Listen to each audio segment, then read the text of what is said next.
എന്നെ Sekharan Thampi sir അയച്ചതാണ്. Sekharan sir എന്നോട് പറഞ്ഞ കാര്യമൊന്നും ചെയ്യാൻ പറ്റിയില്ല. ശ്രമിക്കാഞ്ഞിട്ടൊന്നുമല്ല, നടന്നില്ല. അല്ലെങ്കിൽ പാവയല്ലെന്നട പാതാളോന്നില്ലേ പറയുന്നേ. എന്തൊക്കെ തരാന്ന് പറഞ്ഞതാ? കാശിന് കാശ്, വീടിന് വീട്, പണം, പ്രതാപം, ഇതൊന്നും എനിക്ക് വിധിച്ചിട്ടില്ല. വിഷമമുണ്ടല്ലേ? പക്ഷേ രേവമ്മ ഒട്ടും വിഷമിക്കണ്ട. ഏൽപ്പിച്ച കാര്യങ്ങൾ രേവമ്മ ചെയ്തോ ഇല്ലയോ എന്നുള്ളതല്ല, പക്ഷേ രേവമ്മയ്ക്കുള്ളൊരു സമ്മാനം ശേഖരൻ തമ്പി സാറ് തന്നയച്ചിരിക്കെ. സമ്മാനോ?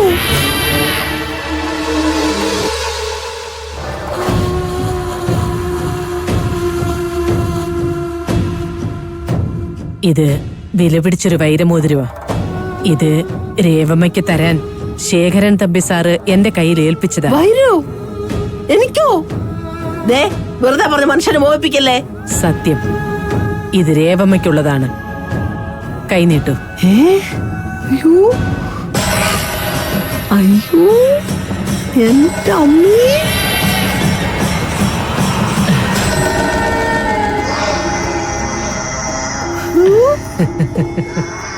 ഇത് വൈരം തന്നെ ആണല്ലേ? ഈശ്വര, ഞാൻ എന്ത് കാണുന്നേ? എന്ത് എന്റെ കൈ കിടക്കുന്നേ? നോക്ക്, ഈ സമയം മുതൽ ശേഖരൻ തമ്പി സാറാണ് രേവമ്മയുടെ ദൈവം. ശേഖരൻ തമ്പി സാർ എന്ത് കൽപ്പിച്ചാലും രേവമ്മ അത് ചെയ്തിരിക്കും. ഐശ്വര്യ എവിടെ? സമ്മാനം അവൾക്കുമുണ്ട്. എന്റെ മൂക്കോ? ഇങ്ങനത്തുള്ള വൈരമോതിരം തന്നെ ആണോ? മോളെ, ധാരാ വന്നിരിക്കുന്നേ നോക്ക്. ശേഖരൻ തമ്പി സാർ അയച്ചാന്ന്. എനിക്കെന്താ കൊണ്ടുവന്നിരിക്കുന്നേന്ന് കാണണോ? കണ്ടോ? വൈരമോതിരോ? നിനക്കും ഉണ്ട്, വാങ്ങിച്ചോ.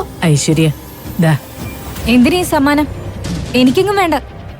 ഓരോരുത്തരും പറയല്ലടി, കൈ നീട്ടി മേടിക്ക്. ഇല്ല, ശേഖരൻ സാറ് അജയ് സാറിന്റെ ശത്രുവാ. അമ്മയ്ക്കത് അറിയില്ലേ?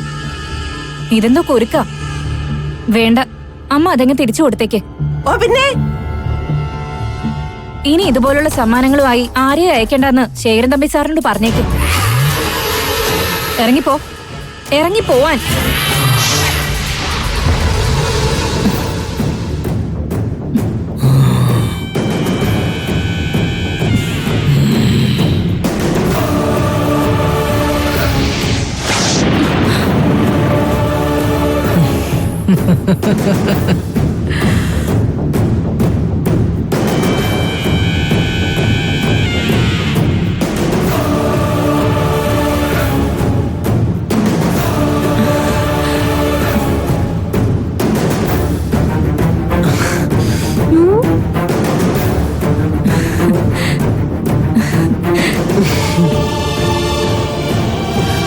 എന്ത് പറഞ്ഞാലും ഞാൻ അനുസരിച്ചോളാം. പറഞ്ഞോളൂ. ഇനി നിങ്ങൾ അമ്മയും മകളും എന്ത് ചെയ്യണമെന്ന് ശേഖരൻ തമ്പി സാർ പറയും.